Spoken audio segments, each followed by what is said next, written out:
Okay, so in this video I'm going to be showing you how to navigate using VORs in Flight Simulator 2020. Now VOR stands for Very High Frequency Omnidirectional Range.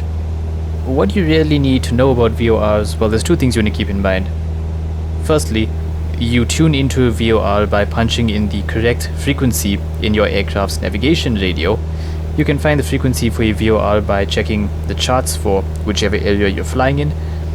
In this particular case, I'm flying around the Houston area, so I just checked Skyvector and found out which VORs were in the vicinity, and I saw all of the frequencies for them depicted on the chart. The second thing you want to keep in mind is that VORs emit 360 distinct radials, which begin at the VOR and head outwards away from the VOR. And that's something important you want to keep in mind, and you'll understand why in just a few moments. Right, so the Autopilot is now going to handle flying the plane for us for the time being, while we focus on using a VOR to navigate. I have checked the charts for the area that I'm flying around in, and I know that there's a VOR nearby that I should be within range of, called the Trinity VOR. And the frequency for the VOR is 113.6. So the first thing you want to do is head over to our nav radio.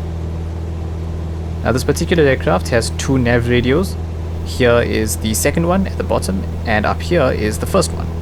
So on nav radio 1, we're going to push this knob to adjust the frequency for the nav radio. Adjust that to 113.6.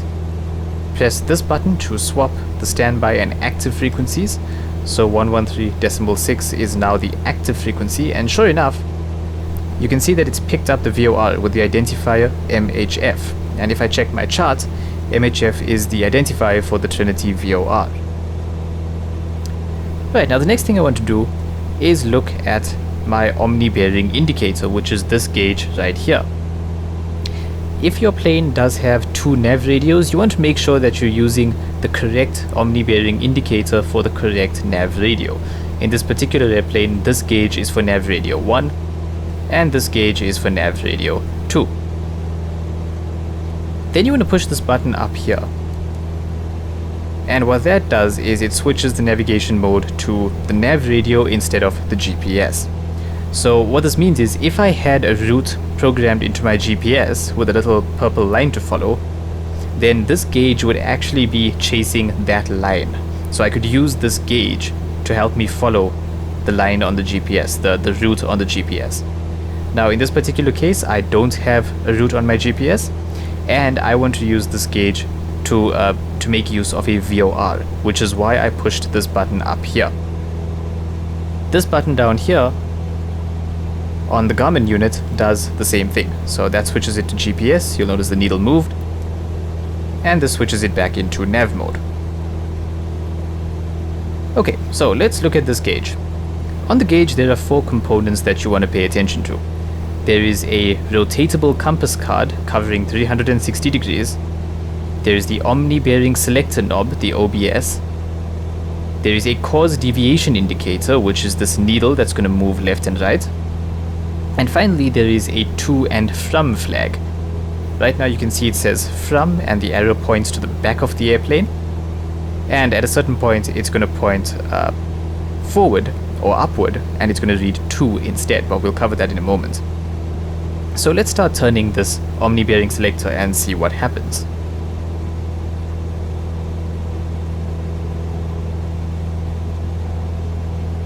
And you suddenly saw the needle just shoot across the gauge there, so let's back up, let's rotate the OBS the other way.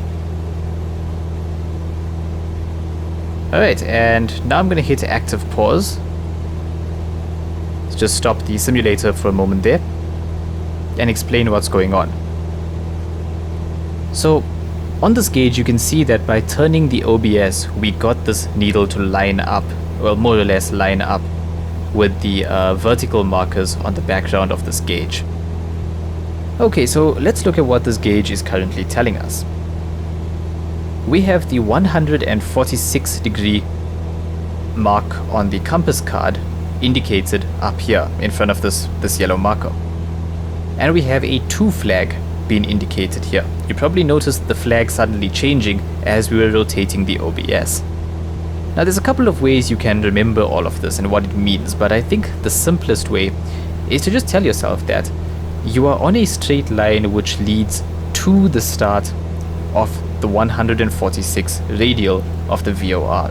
Because remember, we just said that VORs only have radials which start at the VOR and head away from the VOR. There's no such thing as a radial heading to a VOR. All radials move away from the VOR. So when we see a 2 flag, we just have to remember that we are heading to the start of the 146 radial.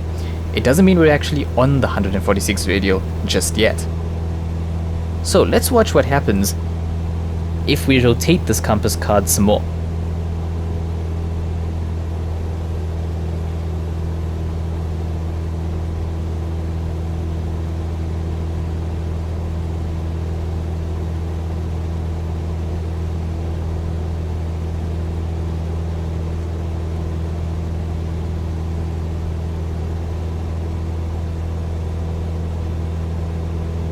Okay, so I'm just going to hit active pause again. Alright, now if you look at the diagram that we just drew, you'll notice that the line that we're on is basically a half circle away from the 146 radial. And if you've been keeping up with the trig so far, you'll know that 146 plus a half circle will give you 326 degrees. And sure enough, when we kept rotating the omni-bearing selector and we reached the 326 radial, the needle lined up once more, but this time the indicator said from. And that simply means that we are in fact on the 326 radial of the VOR, which, if you look at our diagram, is exactly what we'd expect. Alright, so how do we figure out exactly where we are in the sky? Now that we know which radial of the VOR we are located on, how do we figure out exactly where we are? Well, in this particular airplane we do have distance measuring equipment, so if we look at the radio here, it says distance 30 nautical miles. So if you have a chart handy and you have a divider with you and you've got a scale on the chart, you can simply figure out where you are by looking at this distance readout right here. If you don't have distance measuring equipment on your aircraft, but you do have 2 nav radios, which we do in this case, then you can simply tune into a second VOR, a different VOR in your vicinity, turn the omni-bearing selector like we just did in our example, until you get the needle to line up, and then you can figure out which radial of that VOR you are located on. And where the 2 radials intersect on your chart, that is where you are in the sky. And really that's all there is to figuring out where you are in relation to a VOR. You plug in the frequency, you look at the omni-bearing indicator, you rotate the omni-bearing selector till the needle lines up, and then you look at the to and from flag to figure out which side of the VOR you're actually on. Okay, now for the second part of this video, I'm going to show you how to actually fly a radial for the VOR. So this is useful when you're actually trying to plot a course and follow a path in the sky by using VORs. Now when you are getting used to all of this, I highly recommend that you keep a pencil and paper handy. Instead of trying to figure this out in your head, it makes it so much easier if you just sketch it out right in front of you as you're looking at all this information. So in our case, now that we know where we are in relation to the VOR and what radial our plane is located on for that VOR, we now need to look at our heading indicator. And our heading indicator tells us that we're on a heading of about 10 degrees at the moment. So on our diagram, we just want to draw an arrow in the direction that our aircraft is actually flying. And by looking at this arrow, we can kind of use our common sense and figure out how to intercept the radial and actually follow that radial either toward the VOR inbound or away from the VOR outbound. Now in this particular case, I can see that as it stands, my plane is going to be flying away from our radial, and if I simply turn to a heading of 326 degrees, I won't actually be flying on the radial itself. I'll end up more or less parallel to the actual radial. So instead, I'm going to have to turn to the left of the radial until I intercept the radial, and then I can turn to a heading of 326. So let's put this into practice and see how this looks.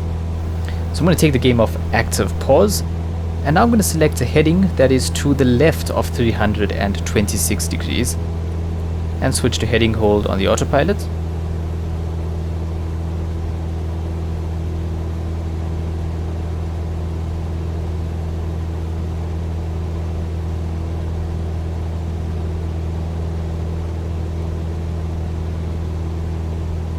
And we should be seeing this needle start to cross over as we intercept that 326 radial again.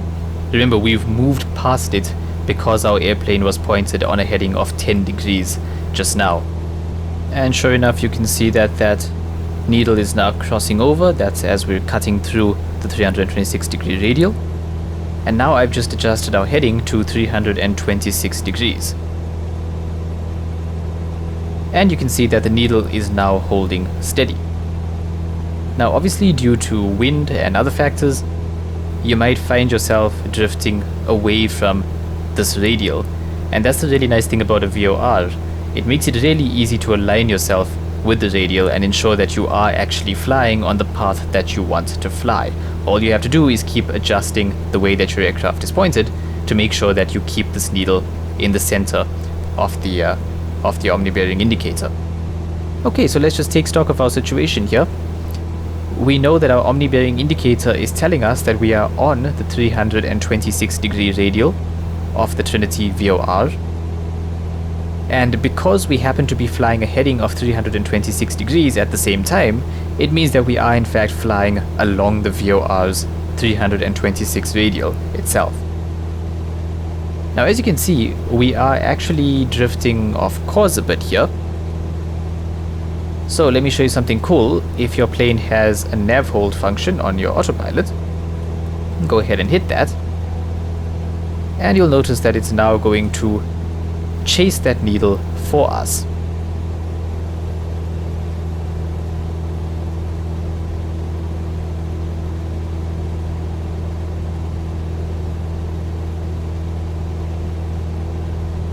So if you want to make your life a bit more easy, you can just go ahead and use the nav hold function if your airplane has that.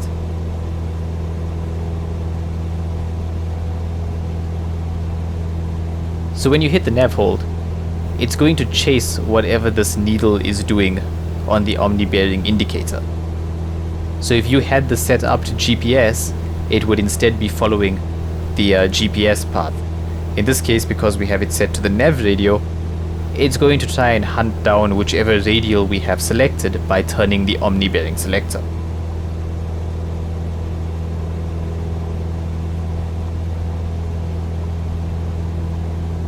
So as we've said a couple of times so far, radials start at the VOR and they head away from the VOR. So if we are flying the same heading as the radial that we are upon, it means we are going to get further and further away from the VOR.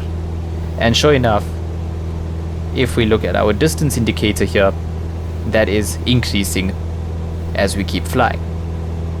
If we were to fly the reciprocal of this heading, which would be 146, if we punched in 146 degrees here and chased down the needle again, we would be heading towards the VOR.